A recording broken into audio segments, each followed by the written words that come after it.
Hey guys, today I'm going to be showing you how to install an amplifier and subwoofer in a 2010 F-150.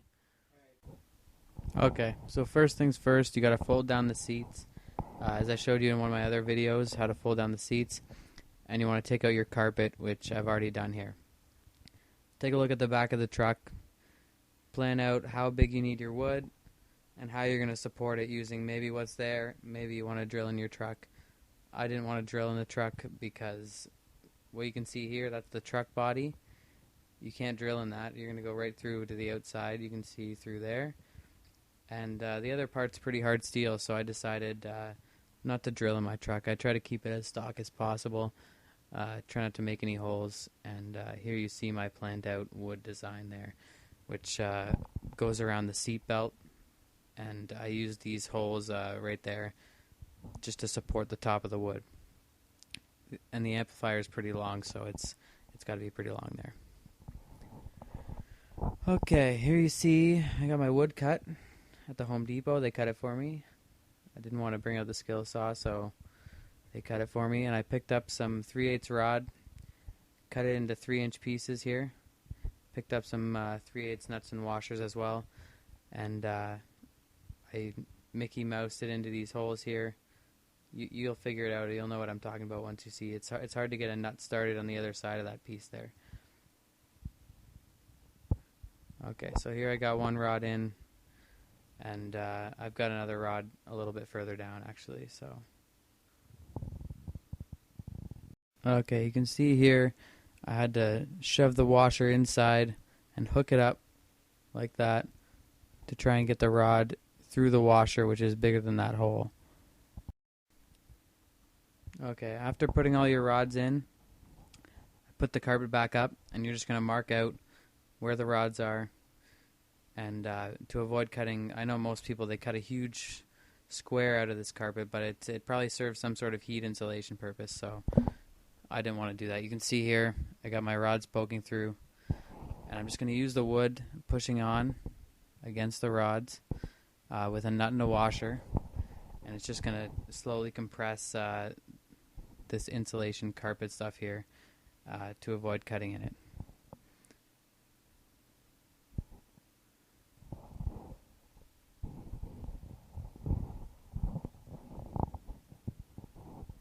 Alright, so you can see here I got it all fastened down. I even I cut the rod off because a little bit too much was sticking out after, and that third hole there, that rod ended up not staying in.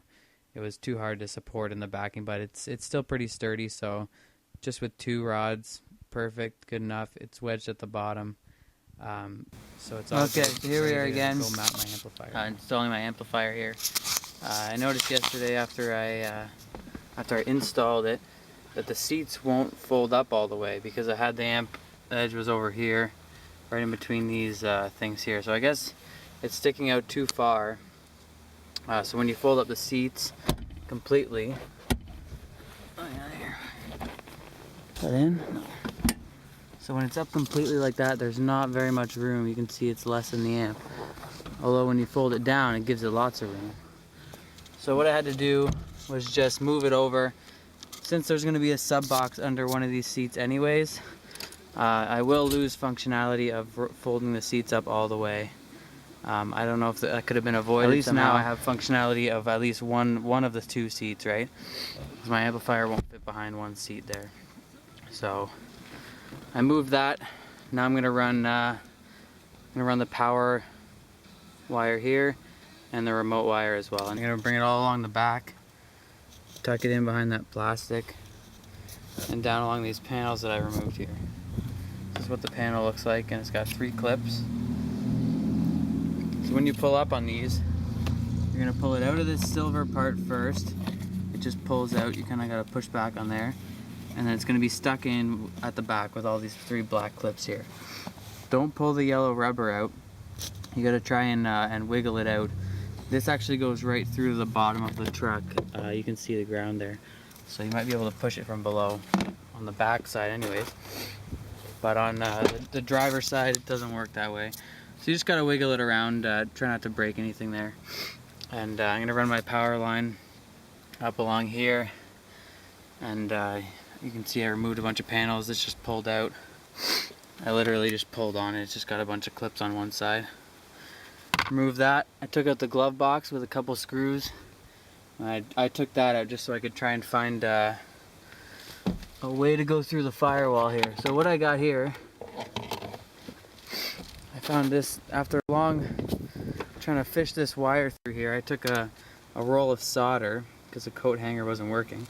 There's a little grommet under there. You can see that hole right here. This is the grommet. I'm just going to cut a hole in that, and it came with one in the kit there. So you don't have to cut through the carpet there. You can just shove the whatever your fish right to the left there, and you can kind of compare from the inside where it's going to come through. You see here, that's the grommet, and you see here, there's that large factory grommet. So just kind of feel around, and you'll see it on the inside there.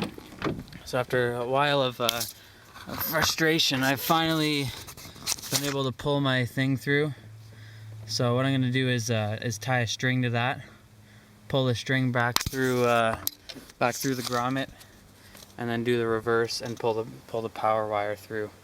And I'm going to use probably a coat hanger or something just to fish it through this channel here all the way along. Okay, so now I've got everything's fished out. I have a string running all the way from the front all the way to the back of the truck that's attached to this power wire here. I've attached an additional string on it, so as I pull it through, I'll have an extra string to pull back the remote wire. So you can see here, use my solder or whatever you got, strung it all the way through. It goes in behind here. I didn't have to take that out. And I'm just going to come out here and go into my amplifier with whatever's there. Okay, and there we have it. Just fished it through, pulled it all the way along. Make sure you tape it nice or the tape will fall off. Pull it through there, all along there, and in there. And as you can see, I pulled an extra string along with it, so I'm going to pull my remote wire back through the opposite way. I'm only pulling it through on this side because this side the amplifier's on. So you can see here, this is my power cable. Slid the grommet back on, and I don't know if you can see that there. It looks pretty nice. It came with a grommet, little plastic thing that I put in there. So this, plenty of room here. Come up to the battery. I'll tie a little loop in that, tie it back nice. Might put some sort of a drip loop here. If you bring it down before you go into the car, there's no way that any condensation or anything like that can run along the cable. So I might drop it down like that kind of thing. Tie it nice and bring it over. Okay, so since my remote wire is going to be connecting into somewhere in behind here, but I'm not ready to do that yet, I'm just going to fish it down where the rest of the wires come through. You can see here I brought it through the bottom, and I'm just going to zip tie it across the rest of these wires. And it'll end up coming down right here where my string is there. So I'm just going to start up there. I'm going to tie it to something until I'm ready to, or tape it to something until I'm ready to tie. Okay, so I took my multimeter and I checked this this bolt here with the ground on the front of the vehicle, and it was good. So it was a pain in the ass to take off. I had to use like a big ass pipe wrench or whatever I could get in there, undo it, and I cut the terminal so it's not a ring anymore because this bolt was too thick for the terminal size, and I couldn't find one anywhere else. So I just put it underneath and I checked the ground again, and it's still good. So there's my ground cable, runs right up. I'm gonna make it looking nice right here. Here we go. It's getting cold outside, so I'm gonna take a break, and next part will be wiring the other side of the vehicle there.